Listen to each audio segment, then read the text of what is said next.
ঢাকা ৮ আসনের সাবেক সংসদ সদস্য ও জাতীয়তাবাদী ছাত্রদলের সাবেক সভাপতি নাসির উদ্দিন আহমেদ পিন্টুকে রাজশাহী কেন্দ্রীয় কারাগারে হত্যার অভিযোগে মামলা হয়েছে।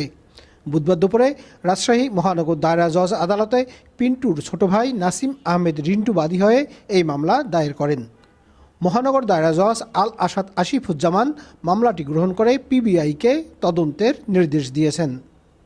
মামলায় পিন্টুকে হত্যার ষড়যন্ত্র, হত্যায় সহায়তা করা এবং হত্যার ঘটনা ধামাচাপা দেওয়ার সাথে জড়িত থাকার অভিযোগে সাবেক প্রধানমন্ত্রী শেখ হাসিনা, সাবেক সাংসদ শেখ ফজলুল করিম সেলিম ও ঢাকার সাবেক মেয়র শেখ ফজলে নূর তাপস সহ ২৭ জনকে আসামি করা হয়েছে। বাদীপক্ষে আদালতে মামলাটি দাখিল করেন বিএনপির কেন্দ্রীয় ত্রাণ ও পুনর্বাসন বিষয়ক সহ সম্পাদক অ্যাডভোকেট শফিকুল হক মিলন। 2009 সালের 25 ফেব্রুয়ারি বাংলাদেশের ইতিহাসে সবচাইতে কলঙ্কজনক অধ্যায় হচ্ছে পিলখানায় বিডিআর বিদ্রোহের নাম দিয়ে চৌকস 57 জন সেনা কর্মকর্তা সহ 73 জনকে হত্যা করা। এই হত্যাকাণ্ড ছিল একটা ষড়যন্ত্রমূলক, যেটা আমরা পত্রপত্রিকা বিভিন্ন জায়গায় জেনে আসছিলাম। পরবর্তীতে আমাদের যে ভিকটিম মরহুম নাসিরউদ্দিন আহমেদ পিন্টু, যিনি ইন্তেকাল করেছেন, ঢাকা ৮ আসনের সাবেক সংসদ সদস্য ছিলেন, তাকে শুধুমাত্র রাজনৈতিক কারণে প্রতিহিংসা পরায়ণ করে হয়ে মিথ্যা মামলায় ফাঁসানোর জন্য হাইকোর্টের বারান্দা থেকে তাকে গ্রেপ্তার করেছিল এবং পরবর্তীতে তার লাশ বের হয়েছে রাজশাহী কেন্দ্রীয় কারাগার থেকে। আমাদের কাছে যতটুকু তথ্য আছে, আমরা যতটুকু সাক্ষী প্রমাণ যারা কিছু বলে আর কি, সেটা জানার পরে হচ্ছে তার ভাই, নিজের ভাই রেন্টু সাহেব বাদী হয়ে আজকে আদালতে মামলা দায়ের করেছে। এবং আসলে আমরা তো আইনের প্রতি অত্যন্ত শ্রদ্ধাশীল, সেই জন্য আমরা আইনের আশ্রয়ে গেছি। আমি সেই মামলার ইংরেজ লয়ার। আসামির তালিকায় অন্যান্যের মধ্যে রয়েছেন সাবেক মন্ত্রী জাহাঙ্গীর কবির নানক, আসাদুজ্জামান খান কামাল, আনিসুল হক, তৎকালীন পিপি মোশাররফ হোসেন কাজল, সাবেক সাংসদ হাজী মোহাম্মদ সেলিম ও সোলাইমান সেলিম, সাবেক কাউন্সিলর ইরফান সেলিম, তৎকালীন IGP, IG prison, DIG prison, Narayanganj ও রাজশাহী কেন্দ্রীয় কারাগারের তৎকালীন জেলার সিনিয়র জেল সুপার, ডেপুটি জেলার কারা চিকিৎসক, সাজাপ্রাপ্ত কয়েদি রাব্বানী, ঢাকার হাজারীবাগের মনির হোসেন ওরফে কোম্পানি মনির ওরফে স্প্রিট মনির, ASM শরীফ উদ্দিন ওরফে ব্ল্যাক শরীফ, ঢাকা দক্ষিণ সিটির 30 নম্বর ওয়ার্ডের সাবেক কাউন্সিলর হাজী হাসান পিল্লু এবং বিডিআর হত্যা মামলার তদন্ত কর্মকর্তা আব্দুল কাহার আকন্দ। মামলা দায়েরের পর বাদী নাসিম আহমেদ রিন্টু জানান, আসামিরা পরস্পর যোগসাজশে মিথ্যা ও সাজানো সাক্ষী দিয়ে 2009 সালে পিলখানায় বিডিআর হত্যা মামলায় তার ভাইকে জড়িয়েছে। বিডিআর হত্যা মামলার তদন্ত কর্মকর্তা আব্দুল কাহার আকন্দ দীর্ঘদিন তার ভাইকে রিমান্ডে নিয়ে অমানসিক নির্যাতন করে পঙ্গু করে দেয়। পরিবারের পক্ষ থেকে পিন্টুর যথাযথ চিকিৎসার জন্য হাইকোর্টে রিট করলে আদালত বঙ্গবন্ধু শেখ মুজিব মেডিকেল বিশ্ববিদ্যালয় এবং বাংলাদেশ আই হাসপাতালে নিজ খরচে নিয়মিত চিকিৎসা করাতে নির্দেশ দিলেও আসামিদের যোগসাজশে কারা কর্তৃপক্ষ তা করেনি।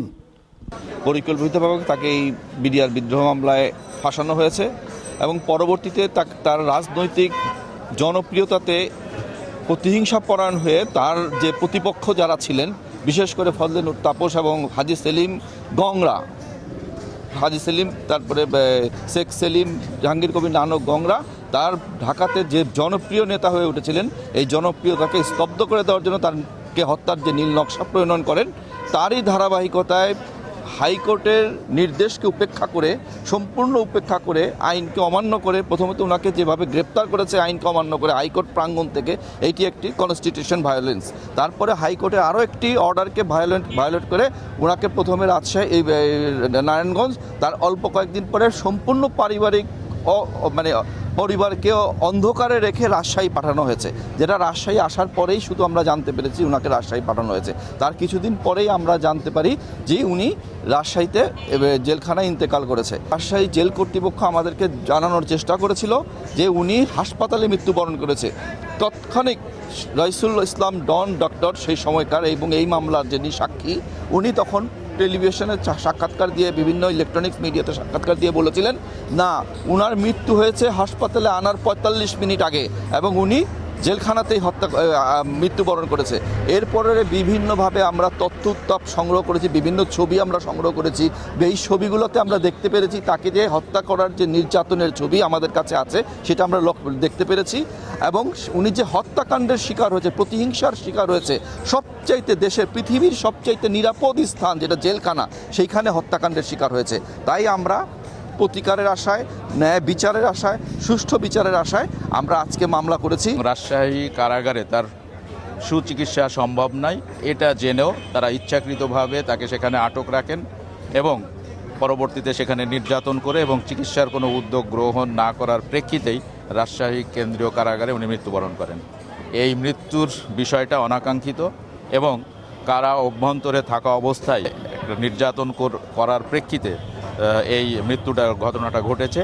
এই কারণে আমরা নির্যাতন ও হেফাজতে মৃত্যু নিবারণ আইন 2013 এর 7 অনুযায়ী বা 7-এর 1 অনুযায়ী মহানগর দায়রা জজ আদালতে এই অভিযোগটা দায়ের করেছি। ছাত্রদলের সভাপতি থাকা অবস্থায় 2001 সালের নির্বাচনে ঢাকার লালবাগ কামরাঙ্গীর চর আসন থেকে সংসদ সদস্য নির্বাচিত হয়েছিলেন নাসির উদ্দিন আহমেদ পিন্টু। পরে বিএনপির সাংগঠনিক সম্পাদক হন তিনি। পিলখানা হত্যা মামলায় তার যাবজ্জীবন কারাদণ্ড হয়েছিল। নারায়ণগঞ্জ কারাগার থেকে 2015 সালের 20 এপ্রিল পিন্টুকে রাজশাহী কেন্দ্রীয় কারাগারে স্থানান্তর করা হয়। এখানে তিনি অসুস্থ বোধ করলে 26 এপ্রিল তাকে রাজশাহী মেডিকেল কলেজ হাসপাতালে পাঠানো হয়। এরপর তাকে আবারও কারাগারে ফিরিয়ে আনা হয়।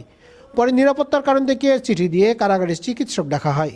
চিঠি পেয়ে ওই বছরের 2 মে পিন্টুর ভাই রাজশাহী মেডিকেল কলেজ হাসপাতালের হৃদরোগ বিভাগের তৎকালীন বিভাগীয় প্রধান ডাক্তার রইচ উদ্দিনকে সাথে নিয়ে কারাগারে গেলেও তাকে পিন্টু চিকিৎসা করতে দেয়া হয়নি। এরপর 2015 সালের 3 মে দুপুরে কারাগার থেকে পিন্টুকে হাসপাতালে নেওয়া হলে চিকিৎসক তাকে মৃত ঘোষণা করেন। Saju, NTV news, Rajshahi.